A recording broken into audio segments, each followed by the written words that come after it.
নমস্কাৰ সকলোকে স্বাগতম জনাইছোঁ মোৰ এটা নতুন ভিডিঅ'লৈ। আজি মই আপোনালোকলৈ লৈ আহিছোঁ কাচকলৰ কোপ্তা কাৰী ৰেচিপি এটা। যিসকল নতুন ভিউ আছে মোৰ চেনেলটো প্ৰথমবাৰৰ বাবে চাইছে প্লিজ ছাবস্ক্ৰাইব কৰি দিব। তেনেহ'লে পলম নকৰি আহকচোন আজিৰ ভিডিঅ'টো আৰম্ভ কৰোঁ। ৰেচিপিটো বনাবৰ বাবে 3টা কাচকল বইল কৰি বাকলি গুচাই লৈছোঁ। এতিয়া কাচকলকেইটা মই টুকুৰা কৰি কাটি লৈছোঁ।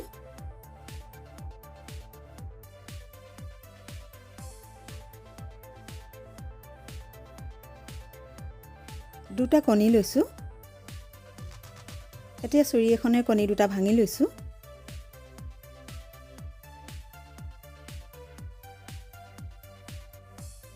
এতিয়া ইয়াতে প্ৰয়োজন অনুসাৰে হালধি আৰু নিমখ দিছোঁ। গোটেইখিনি ভালদৰে ফেটি লৈছোঁ।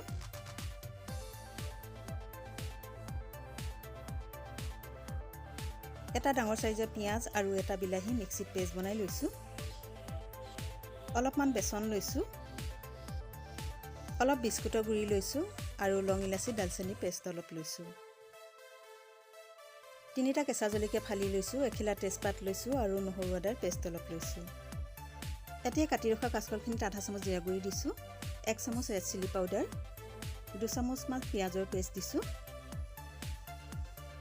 আধা চামুচ নহৰু আদাৰ পেষ্ট আৰু সোৱাদ অনুসৰি নিমখ দিছোঁ। এতিয়া গোটেইখিনি ভালদৰে পিটিকি ল'ম।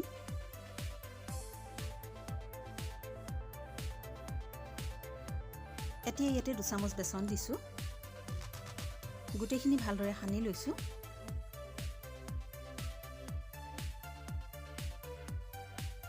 এয়া হৈ গৈছে। এতিয়া এটা এটা কৰি লাৰু বান্ধি ল'ম।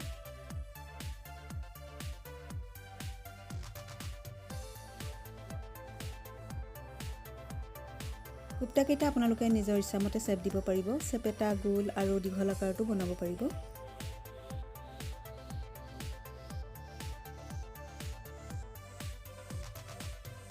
এনেদৰে মই গোটেইখিনি বনাই ল'লোঁ। এতিয়া ফেটি ৰখা কণীখিনিত এটা এটা কৰি কণীৰ লেপ দি বিস্কুটৰ গুড়িত সানি লৈছোঁ। মই ইয়াত মেৰিগ'ল্ড বিস্কুটৰ গুড়ি লৈছোঁ। আপোনালোকে যিকোনো বিস্কুটৰ গুড়ি ল'ব পাৰে। এয়া গোটেইখিনি হৈ গৈছে। এতিয়া কেৰাহী তেল গৰম হোৱাত এটা এটা কৰি দি দিছোঁ।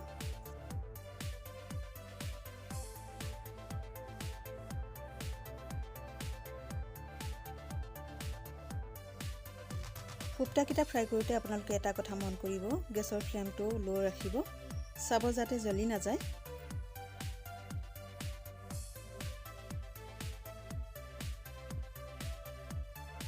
এয়া হৈ গৈছে।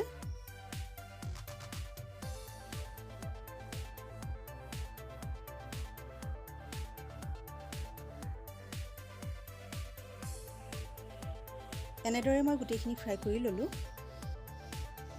কেৰাহীখন ভালদৰে ধুই গেছত তেলখিনি গৰম কৰি ল'লোঁ। এতিয়া ইয়াতে অলপ গোটা জিৰা আৰু এখিলা তেজপাত দিছোঁ।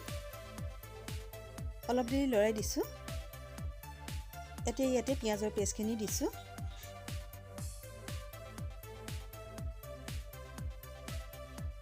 এতিয়া এইখিনি অলপ দেৰিৰ কাৰণে ভাজি লৈছোঁ।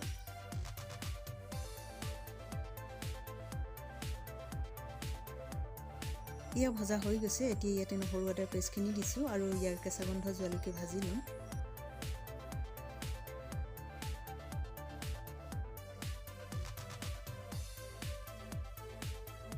এতিয়া ইয়াতে আধা চামুচ জিৰা গুড়ি আৰু 1 চামুচ কাশ্মীৰ মিক্স দিছোঁ।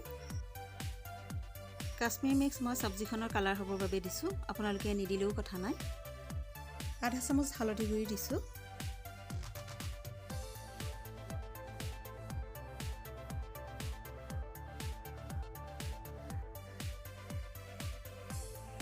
গোটেইখিনি ভালদৰে লৰাই ভাজি লৈছোঁ। এতিয়া ইয়াতে বিলাহীৰ পেষ্টখিনি দিছোঁ। গোটেইখিনি ভালদৰে লৰাই দিছোঁ। এতিয়া ইয়াতে সোৱাদ অনুসৰি নিমখ আৰু কেঁচা জলকীয়াকেইটা দিছোঁ।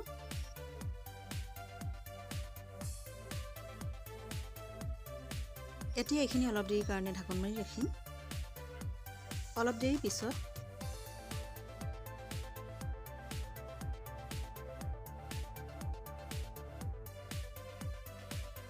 এয়া মছলাখিনি ধুনীয়াকৈ ভজা হৈ গৈছে। এতিয়া ইয়াতে আগতে গৰম কৰি ৰখা পানীখিনি এড কৰিছোঁ।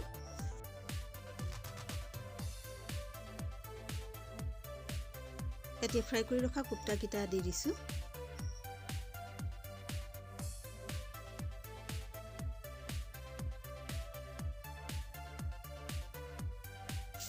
আপোনালোকে যদি এতিয়ালৈকে এনেকৈ কুপ্তা কাৰী বনাই খোৱা নাই এবাৰ ট্ৰাই কৰিব, খাবলৈ বহুতেই সোৱাদ হয়। এতিয়া ঢাকন মাৰি 2-3 মিনিটমান উতল আহিবলৈ দিম। এই কুপ্তা কাৰী আপোনালোকে ৰুটি, পুৰি, নান আৰু ভাতৰ লগতো পৰিৱেশন কৰিব পাৰিব। এতিয়া শেষত ইলাচি আৰু দালচেনি পেষ্টখিনি দিছোঁ। আপোনালোকে যদি আৰু সোৱাদ ল'ব বিচাৰে তেনেহ'লে গৰু ঘিউ 2 চামুচ দিব পাৰে। এতিয়া আকৌ 1 মিনিটমান উতল আহিবলৈ দিম।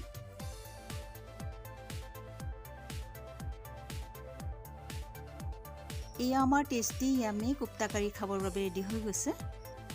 এতিয়া সাৰ্ভ কৰিবৰ বাবে এখন প্লেটত সজাই লৈছোঁ। আপোনালোকে মোৰ ৰেচিপিটো চাই কেনেকুৱা পালে বাৰু? যদিহে ভাল লাগিলে প্লিজ লাইক কৰিব আৰু কমেণ্টছ কৰি আপোনালোকৰ ভিউৱাৰ্ছৰ মতামত জনাবলৈ নাপাহৰিব। আজিৰ ভিডিঅ'টো ইমানে। পুনৰ পৰৱৰ্তী ভিডিঅ'টোত লগ পোৱাৰ প্ৰতিশ্ৰুতিৰে আহোঁ। Bye bye.